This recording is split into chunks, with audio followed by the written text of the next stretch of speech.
Yes, Caroline. Just want to update you regarding this same patient you just talked about. Yeah, I talked to the care manager and I come back. She said, well, there's nothing she can do. I don't want to stay with you. So I called back the patient and explained to them. They said, no, not now. We can't do anything. We already called the doctor. We have appointment tomorrow. So I told them, check on me again. Alare na dogoka, alare na dogoka, osamagbe,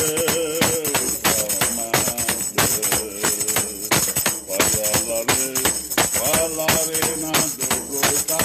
alare na dogoka,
Ugaven oge do nahin o ugaven oge do nahin ma twedo ya fefe edo ni rowa edo ni risi be gba na ya gosa gbogbo oyengbe na wa ya la re o na do gosa ati opia ati oko ati emobo ati emowe wahia laro atota pepepe na gosa na rierun gosa wabokia o idagu wa no ere eboya be no ro wa watian re o na do tota gosa wagia nerun idira ke bogo mo ke bogo ti no hwa o sanoba no godwa wokia de ne woria ni ma no de ni ma lo wo be nya akwa na ma idage wo be nya makpo won ma ro saroba ma agbona no yi no mo ni mo o ma o odin o la ho wo ejagbon ku le yi mabo o saroba ni ra ma re ni a ma sikuku ma na edo ni ro wa ke do ni risi na be fi fun gwo saroba ni ra ma na be wa su na we teme won la ho wo jo jo no wa won to re nya ma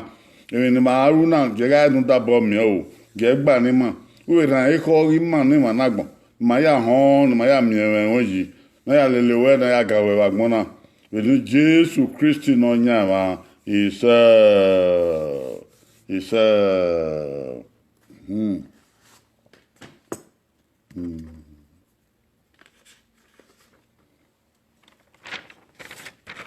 Iremi oge edene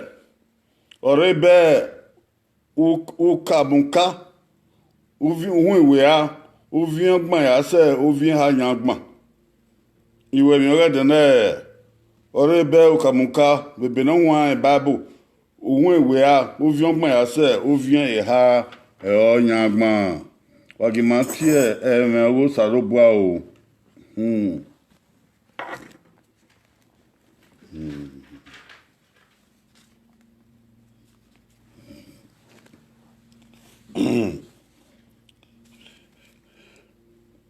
ebe awoka ohun ewe a ovi agbon ase ovi ha yan agbon o pe ari na che Caleb na ka mi ani ka ewe ni adayi on a la dia udawe Moses e Moses on a kamia ni ka woni adayi on waga akia waga moha waga akia na ya la to ni na ori ma no hunda bo ba sa ti kan ko na so pon e ma ni ke ihe na ni kele bu ka e na gbe yo unu na we o ma sa ti kan bo ni o hunda ya we gbe se ma e na die iyen dan ina di yen dan ogo to ni ore bo ni ina di ere ina no yo ya ge yo to ni ina wo to ni ma yo da ya ge ebo ni de ma ye o to ni de ma ye e ba ni ro to wa gbe ni amini aye e ba ni ro ya kokon se ma ya we gbe se mo ma be se ba ma na odo mi wa run no kemezi ibi arun na da yin so ima wa ye bi ri so o da uyan kere tunetuyan kunde ni atana e o na do mu ebu ya uvion pa ohun ìwé náà oka ewe ebu ma bi ye de ye e yana ga so yana de le gbegbe eri ma e tie e sege me na ori bamba ma ga we gbere do wa ti e ladian ba e awasu e mo so lo bua e ona ki o ori babu e do so lo badun dazi e me we na ni ma ti e na ki ro be na dere imi anu ri e nu ya ri e ti ni we bi e do ya fefefe gi ma o e le ya le wo dagbon won we ni Jesu Christ no nyama isa e ma o salu bo na ki o pa ya bo ki o wa ya ni ri ha ba ni ti e be no nyama na ma do ti e wa so de na today's message awe wa ye bo igbon run da manibun ibiado mamu bogwa ti edo na gbeni ra ye bo gbon na dere odo la rion la ko in na gbon kan na today's message guard not against your leader. Guard not against your leader.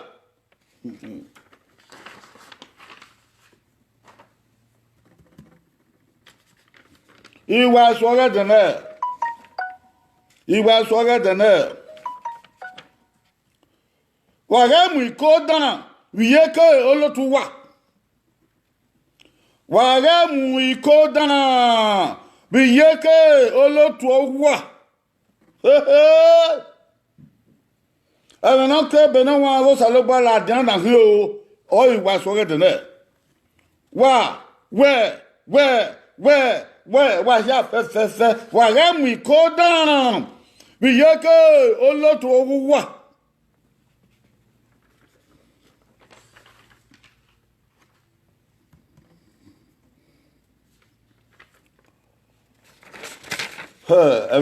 Sálùpàṣà ẹ̀dẹ́ fún wa o. Join the few good men, avoid the majority of evil plotters.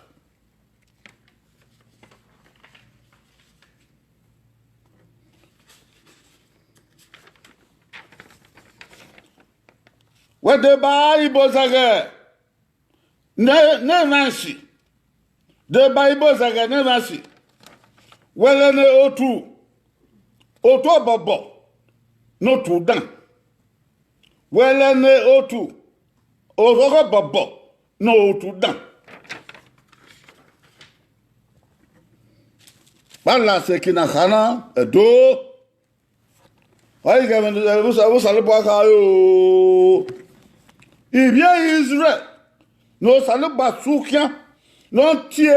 la yunwo vient la yunwo bien bire ni angadi ebu ekena na ebu ne ba eye ebu ne wenye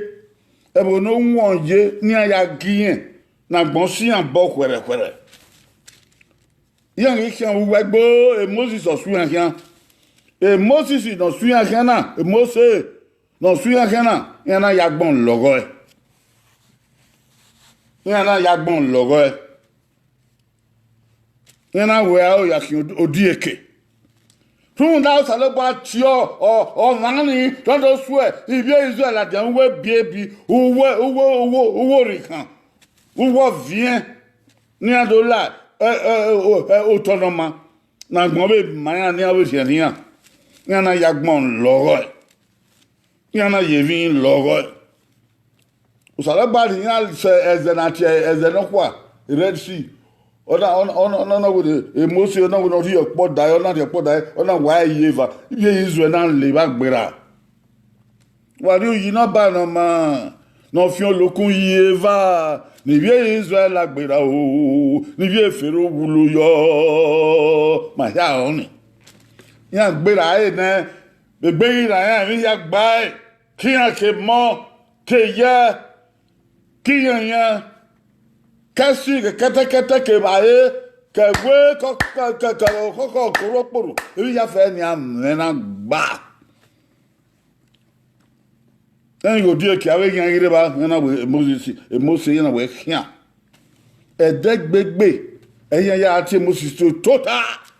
yan itako bira yan tako biye bene gbage ya be o wo vi maladian beje ebonati Egypt na again ati ewe no do vi oma ladian o han e do gbo ma ni amere wegbo iba eru wegbo Moses weta mi salobo na be we na ti eba e ni a ona we na ti ameni a gelegele ina do mi ame awon na do ri eba e ni a emi so e mari so na ne be baboti e manana na korokisore owe awade e mawa dele yo oyo na meka na e bread ha na ya fe ro yan won menya na boda ne kwa ebi ya fe ya dan gba ni o paro no de fois lopin o ba fo wa o tede gbegbe yan mi gbon ni agata yan agbezu wunu yana gezu wunu yana tota ni yeke yana mu ko dan lega ga ni Moses egbe gbegbe Moses ave ta musaloba we ni ave ta rebo yi saloba be obe we nyonyunua ni aya dege we oyangelegun aro ri aya aro kan degbe na kede be no kan ni awuse yana yobo esioto yana mokanya sa vara mo kanya sa o salebo abohian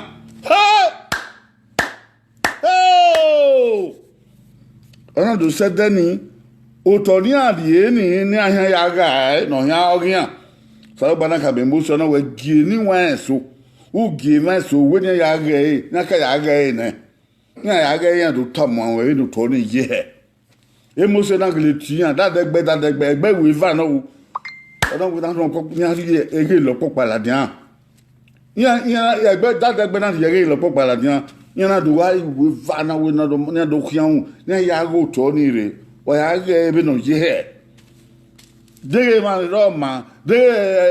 ba ge le ro de o me ran ge le ro de a me ge le ro de o ven so to bo de ho la bo de a me ke na mu gbo bo ori we va ni na ge le akian uwi egbe va ni ipe va ro no ri egbe la janban no ye mansi ebu ka gbebu o sare bo en won wan de don de khin hey ebu ka gbebu o sare bo en van no ge no me kwata no mo ru ori no ma no me ko no ma no me da ya bo no de go de no me wan de gbe ko uwe o ti egbe ma leke no fi ga ye o tu ro pa tu ro de o salo bo ga ye gbe ma we o ma ri yen no wan no gba na o ki yan we va yo ano wa de wa kolomena ro yan gele so ni yan lebo ni yan le ya yan si owo ha yan gele de mi o me ha no mo sikwo abubo abeso kasoso yan na yo pia yan na gele agia so yan gia so oyo sikwo okwa yan na mo ya den na mo yizabo na viodi wa o ma pe yan do so wa ipe de iyeva eyan ya are wo ni ipe di iyeva eyan gbe ni ya yo ni ya re yan iri na and then do ni yan ma Mose ke be ni wa ya fe na gba yan we ri ono yan igbe ina du ko we na eri atara se ba yan igbe ina ziodan eri atara se ba yan gele se ba be ni atai ni be ni du ko ni ri an kai yan ka me Mose ke ni wa bo we wa do e bo ni mayaga no e bo ni e de ma yeye o to ni de ma yeye o to na o e bo ni buro da de e ma aba no ke mezu yan wa re ba aba no ke mezu no kokon ni e ma no kokon no boy kokon i ma wa ye be iri so o ye be i ma wa ye be iri so ma ye be kian bo da wo yan I said thing la bo ni I think la to ni I said thing ya kian wo wan so pa ge animo ni ma gi ai bo ina tan bo ni mo animo ni ma mi e bo ni na ki o ina tan mo ina de abo da ge animo oye Mose iya oye Mose obo rien e men don rien nu ana lunga ni mi amur ka bo dire e Mose na we o salabo we ni ma kan o to ni o mu ni ma báyìí mi ẹ̀ wo tọ̀dọ̀ sábà amúnimá ẹ̀ do gyanyi ma yẹn wo tọ̀ ni ọwọ́ tọ̀ wà hàn omi mi nẹ̀ ibi ẹ̀ wò ni yẹ ẹ̀ má ta yẹn ọ̀nà ìyẹn ni yẹn na o pẹ́ nà tẹ Caleb kebe Joshua Caleb náà làdìyàn náà wà dá yìí ìmọ̀ràn tó rè àtòrè ìmọ̀ràn tẹ̀wọ́n ta yẹn gbè ní àwọn ẹ̀yà làdìyàn o. Ona winya dai ona wo tori na kana o tono mano o tono oge bi no o tono ge nwe no o tono na kemi o izo o ima ai ro e wa no e o don labo owa ma amebero o fe me yun so towo le ba se ba o meran ma ko lo alimon ma gi ai abali mon ma ge wa go ni wa go meran ro e ya ye muso boy ze manyana ze ti you to de fion mai o sa ba wo gi ma no wa gi ma kya na ya you to de fion gi ma e ma ni ro ya setima e ma ni ro ya re ko ya setima aya ma po lo mo mi láyé do ya re ko ya o kere ya ki o da ma ga ko mi o to ni ma ga ya fion gi ma ya ni ke da de gberi onu ya de gberi Caleb no ya wa te ni kwa kan no ya ta wa yo ma mo bo makaka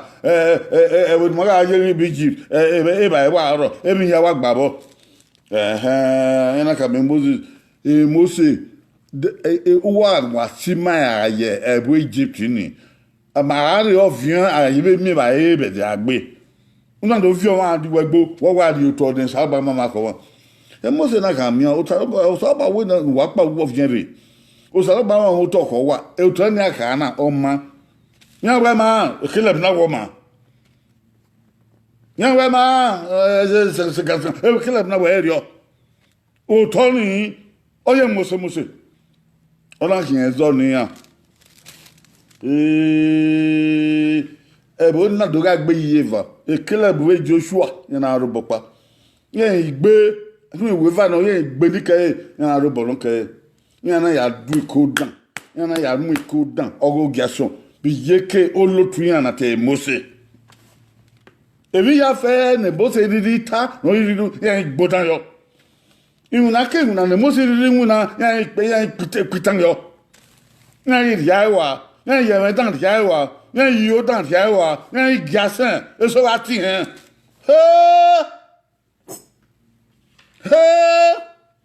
Ibude na kwa o salubo na fun.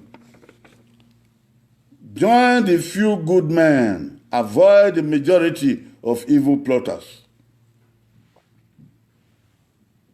Join the few good men, avoid the evil plotters. Nakana, unumona kwe. Edega munya we adriko. Be na ya pake Moses, evike bi not tag bodan yo. Evike not tag bodan yo. Evike bi no man Moses yata nyan ya hien dan. We get the battle down. What they buy ibo sege? No evansi, webo. Well, no tour or bobo. No to down.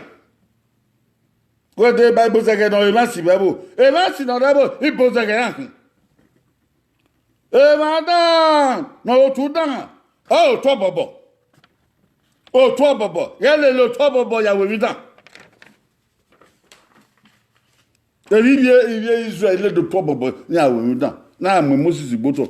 Evie Moses no salba gie e Mose no salba gie no do su bia na o we na wa amuya evi no we muya ba abaero. Pero madobia na bugo utag mona we evi na gbona wa o evi no ma yagbon. Evi no ma yebo. Evi no ma ye obu otudonpun. Evi no ma adi agbon. Ya mu iko odi eke ogo lo tuyan. Na mo lo tuyan gboto aya mo lo tuyan gboto eniesi no ho no u eniesi no ho no ta eniesi no ho no ri ema e ro pariwo hun eni o sagbon odieke agbon na ya do aye o keke odo khose na kaye na weda na pa emi no mano salobo yi na maragbon na la oda odo isiabo odieke awu mama tamungwa watu buwa mama tamungwa watu buwa sie mama tamungwa enu wagwa lo yi no mama tamungwa o ehunu wa na o se gbanuwa to pon salobo adere managbon o salobo adere managbon evi dani ma ru o salobo boyen o ri ibi Israel salobo na boyen na wo ma ona ka Moses Moses dayi de vie bon gie we na ya go to ni irin ni ariere ma we riege mo nya to jankun sare badan ka be Moses iya na no wa gbezu wunu na iya na no temi dana ipe di yeva eyan ya ga go to ni ba gian hun upi yeva yan yabu gbona upi we yeva yan yabu gbona yan so to ni upi yeva yan yabu gbona kun dani ana fie ke gbolotu yana fie ke gbosarobo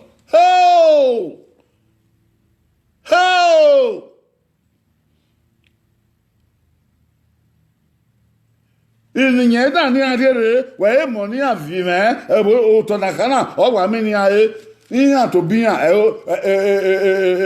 to na mi no iya na no wa e no wa na komu pugie pa agipapa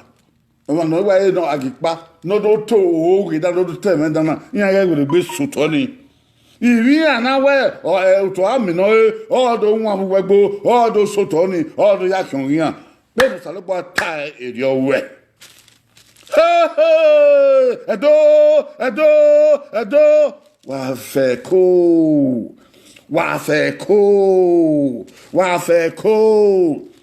be no salobo ta eri owe eba no kini wa ne no say no di okwu no say no odo ne ke gbo obunpu gie pa wa ri odukun yen na gbupu epiye va wegbo yen na jan yo ken ara yoga re yen na jan le gagbe e ke na ka sabi do gbo so kun da salobo ma ho ni asoto ni unu dan ni ya zan salobo ni ya dan na wan o lo to yan ìjọba ayé ìbíẹ́ká no da de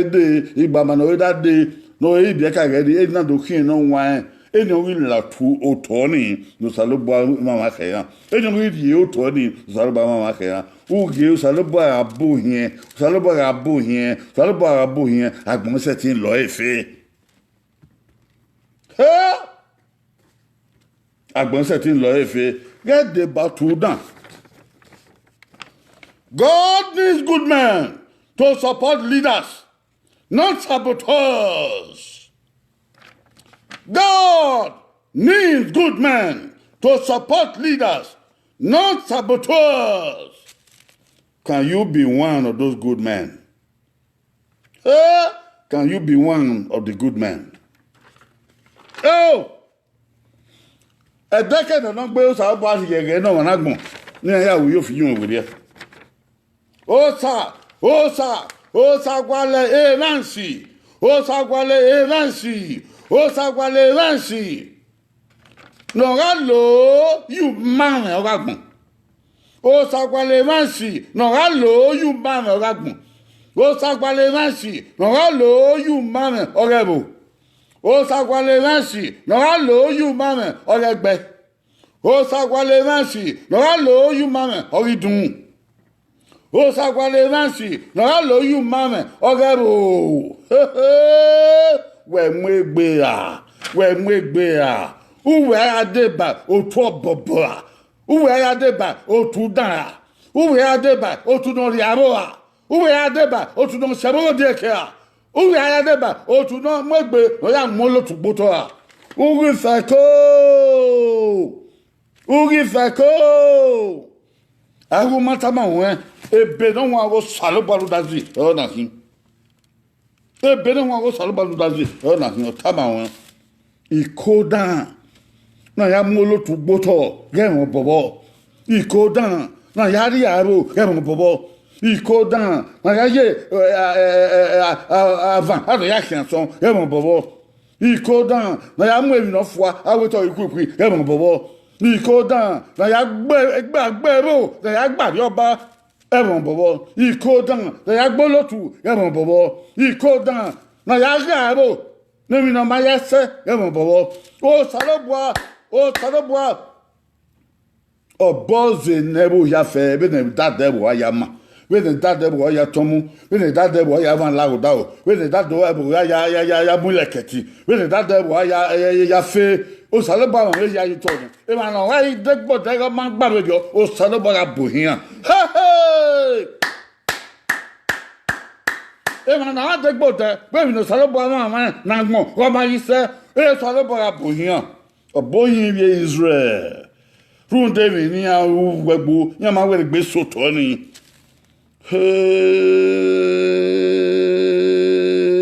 Jesu no bi o saloba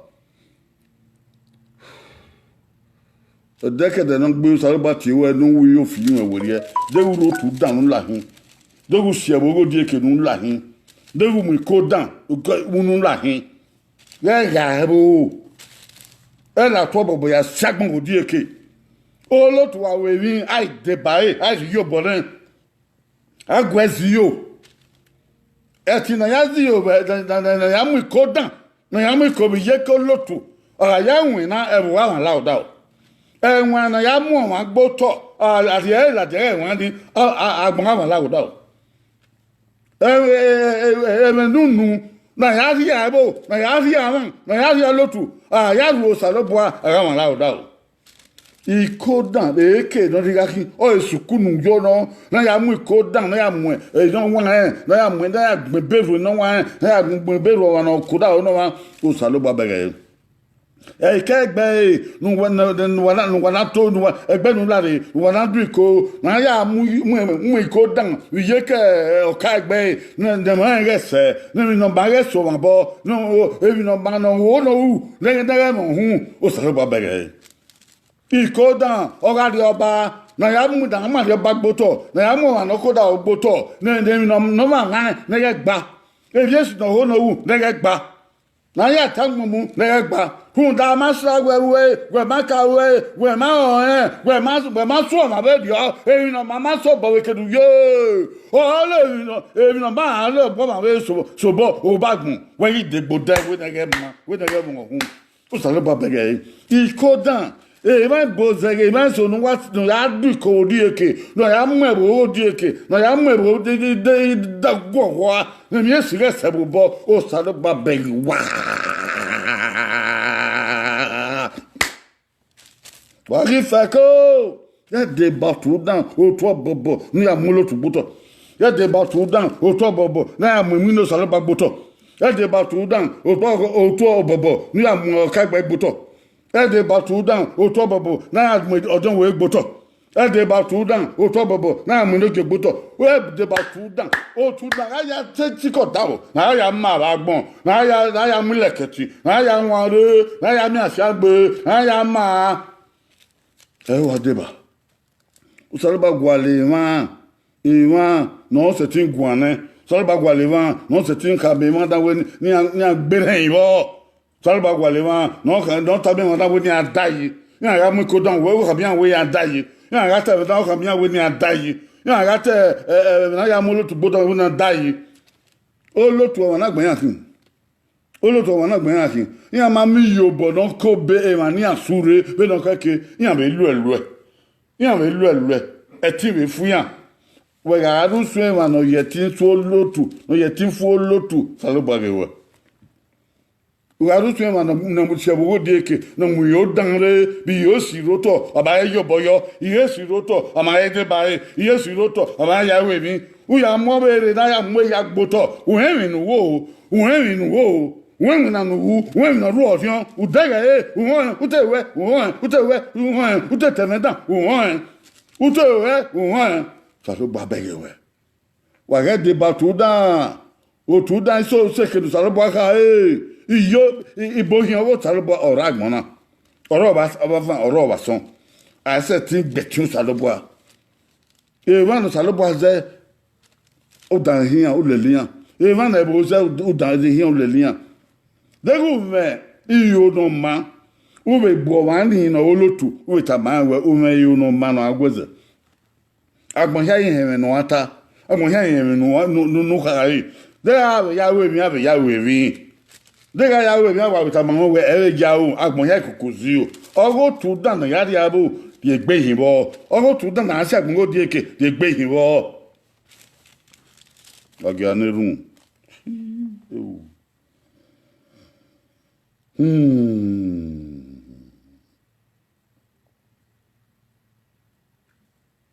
o sano bwana godwa o sano bwana tota yunwe kete gagi mane wana gmonhia udage don roke udage don rugbodo udage don ravan udage don rason wọ́n mi no kiambe ya fe ami mi no dege ami mi no ma agbon tin gbe o agbon tin gbe o iwan de bumu dia yo odore su na ya di agbon wenyin o salubanu go doa ma yimia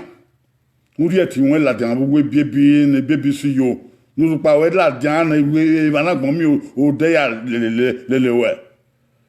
e man dan mi ko dan we an fi we fi yin we de e man gbodan ye mi si we an we fi yin we de ejagbon isagbon odi eke ejagbon ise adioba odi eke ejagbon ise lotu odi eke wo nya de o wo pa bo hien la ho wo mi bo enfant la ho wo mi ge enfant la ho wo mi wo lotu enfant jagbon be maido jagbon be si de bazo ma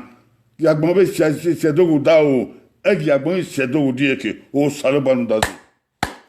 tuti wa de na bwedore lórí yo bonado igbavo ikeko iriako ebami yo imama so emi dan ne ma ya lo agbon ma ya sagbon odi eke we ni ya we yo ni ma da wo de ma da wo to ya yo we yi emi an sare bo ama je se re fun na be de Jesus Christ no nyama sa ofo igbo no nyama go wa yara o ise kwa ya boki an be ngwa yare u ya pion re share don la won ta gbon ya u ya pion re subscribe no ya yo boy ye mi do da wona so ba fian bo ya fe ya ko ribe no ado to re do are o re do wa ya no ri aseti so dia wo ya o so agba afiangbo wa e de wa mun wa do adan e wa su na so agba afiangbo e ge hin de na mu foa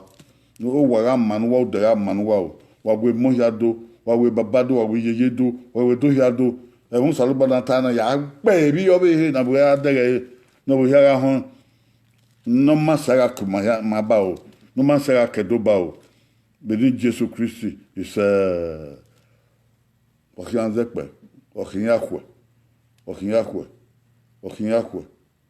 e bodan we baba